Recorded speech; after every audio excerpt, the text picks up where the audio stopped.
चेहरा चुनाव में जीत का मोहरा बन सकता है क्या? चेहरे को सामने प्रोजेक्ट करने के बाद ही कोई जीत, कोई निर्णायक जीत, बड़ी जीत संभव दिखाई देती है, इसलिए ऐसा किया जाता है? या असल में यह कोई स्थापित सत्य नहीं है?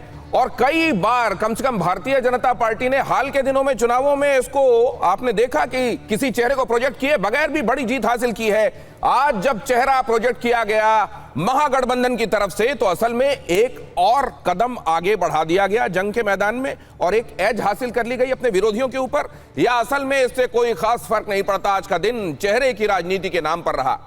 हमारा नेता ये, तुम्हारा नेता कौन? इस तरह के सवाल महागठबंधन की तरफ से बीजेपी से पूछे जा रहे थे। और उधर बीजेपी ने अब तक सीएम फेस पर तो कुछ नहीं बोला है, लेकिन यह बात जरूर कही है कि बिहार में चुनाव नीतीश कुमार के नेतृत्व में ही लड़ा जाएगा। वो अलग बात है कि नीतीश कुमार के स्वास्थ्य को लेकर कई सवाल भी उठते रहे हैं। बीजेपी के पास पीएम मोदी के अलावा बिहार में कोई बड़ा चेहरा नहीं, तो ऐसे में बिहार के सियासी गलियारे में पूरा फोकस इस वक्त चेहरे पर भी है और इसी के सहारे जीत के मोहरे वाली बातें भी हो रही हैं। ये कितनी सही कितनी गलत, लेकिन उससे पहले आज पूरे दिन को वाइंड अप करते हैं। जरा इन स्टेटमेंट्स को देखिए। सबकी राय लेकर के हम लोगों ने तय किया है इस चुनाव में अगले मुख्यमंत्री चेहरे के रूप में तेजस्वी यादव जी को हम लोग सपोर्ट करते हैं।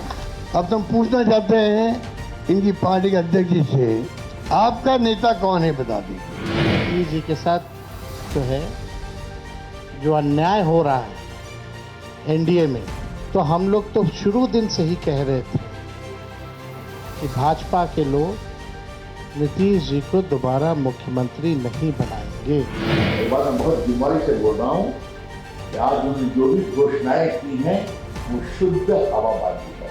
20 साल की हमारी जड़ें हैं, नीतीश कुमार सक्षम मुख्यमंत्री हैं, तो ये तो वैकेंसी है क्या?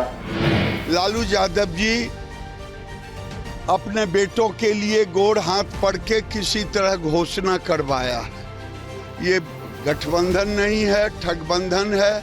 नीतीश कुमार हैं, रहेंगे, ये वो अब क्या कहेगा? आरजेडी, आर का मतलब रंगदारी, जे का मतलब जंगल राज और द का मतलब दादागिरी। ये आरजेडी है, इससे बचकर रहना।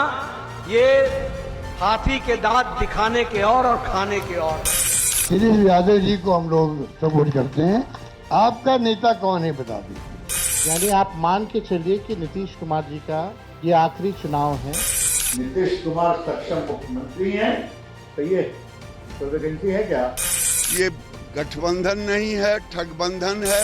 ये आरजेडी है, इससे बचकर रहना।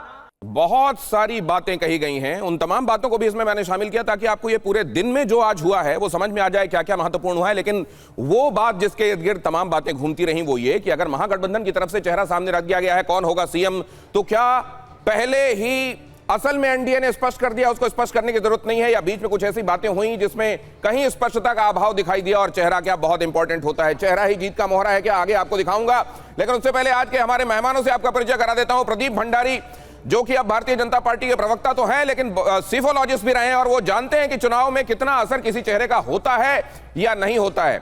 हमारे साथ डॉक्टर निहोरा प्रसाद यादव भी जुड़ रहे हैं जेडीयू की तरफ से, और वो आपको बताएंगे कि क्या वाकई इस बात में क्यों कहना पड़ गया केसी त्यागी को कि एकनाथ शिंदे नहीं है नीतीश कुमार, ये क्यों कहना पड़ा? कहीं स्पष्टता है क्या? उनसे हम समझेंगे।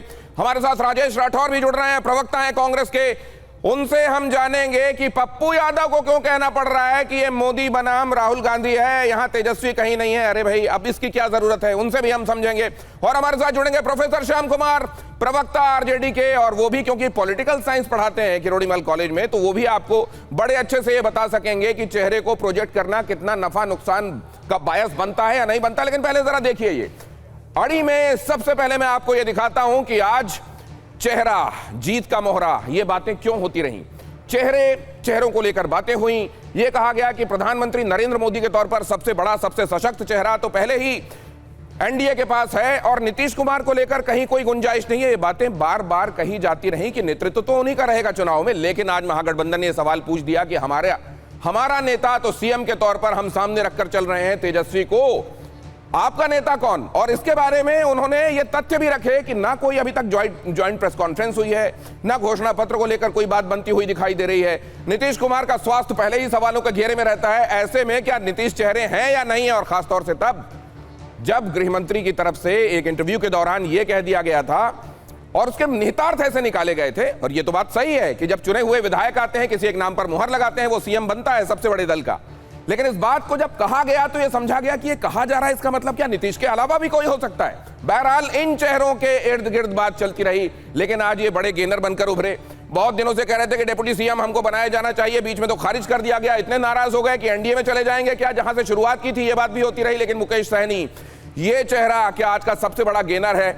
और क्या चेहरे के आधार पर चुनाव में गेन बहुत बड़ा फर्क होता है या नहीं होता? लेकिन इसके साथ कुछ चैप्टर्स भी निकल रहे हैं। ये तो एक बड़ा चैप्टर है, चेहरा जीत का मोहरा होता है कि नहीं, लेकिन कुछ एक चैप्टर्स ये भी देखिए। महागठबंधन डेप्यूटी सीएम चेहरा मुकेश सहनी। एक डेप्यूटी सीएम अगर मुकेश सहनी होंगे तो दूसरा कौन होगा?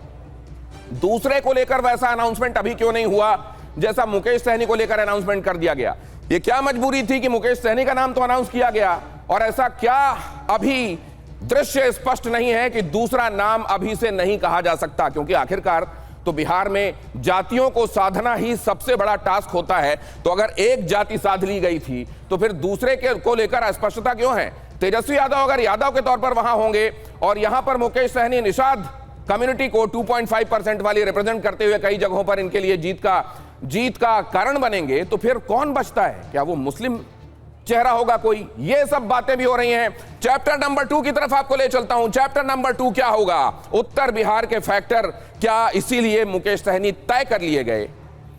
उत्तर बिहार के बारे में कहा जाता है कि ये तो किंग मेकर है, वहां से आने वाली जो सीटें हैं उनमें ज्यादातर जो काबिज होगा वो पूरे बिहार में परचम लहरा देगा, और वहां पर निषाद वोटर बड़े डिसाइसिव हैं। क्या इसलिए एक नाम फिक्स कर दिया गया? तो क्या किसी दूसरे ब्लॉक को कब्तर आंका जा रहा है, इसलिए उसका नाम अभी फिक्स नहीं किया गया है? ये भी यहां से बातें उभर कर आती रही। बहुत जल्दी से पर्सपेक्टिव आपके सामने इसलिए रख रहा हूं ताकि हमारे मेहमानों से बात करने में हमको सहूलियत रहे। चैप्टर नंबर 3 क्विकली दिखाइए। एनडीए का सीएम चेहरा कौन? ये बात रेखांकित करके पूछी गई। हमारा नेता तेजस्वी, तुम्हारा नेता कौन? ये बात अशोक गहलोत ने भी कही और ये बात तेजस्वी ने भी कही। ये बात जब कही गई तो क्या क्लैरिटी नहीं है? इस बात को उभारा गया है महागठबंधन की तरफ से, एक पैंतरा फेंका गया है, और क्या वाकई ये काम करेगा या असल में वहां तो सब क्लैरिटी है? इस तरह की कोई बात उछाल कर कोई फायदा नहीं होने वाला। चैप्टर नंबर 4, यहां पर एक महत्वपूर्ण बात क्विकली ये भी देखिए कि नीतीश पर नर्म दिखाई दिया महागठबंधन। उतने हमले नहीं हुए बल्कि ना के बराबर हुए, लेकिन भारतीय जनता पार्टी को लपेटा गया। क्या नीतीश पर नरम रहकर महागठबंधन की तरफ से कोई संकेत दिया जा रहा है? लालू यादव का यह कहना आपको याद होगा कि हमारे दरवाजे तो उनके लिए हमेशा खुले हुए हैं। क्या यहां नरमी भी उसी तरफ कुछ इशारा कर रही है और भविष्य को अभी से पढ़ा जा रहा है, इसलिए यह सब किया जा रहा है? अगर ऐसा है तो भविष्य क्या कह रहा है? चैप्टर नंबर ये जो महत्वपूर्ण चैप्टर्स आपके सामने रख रहा हूं, असल में इसी के इर्द गिर्द आज हम बातचीत करने वाले हैं। और सबसे बड़ा तो ये कि चेहरा ही जीत का मोहरा होने वाला है क्या?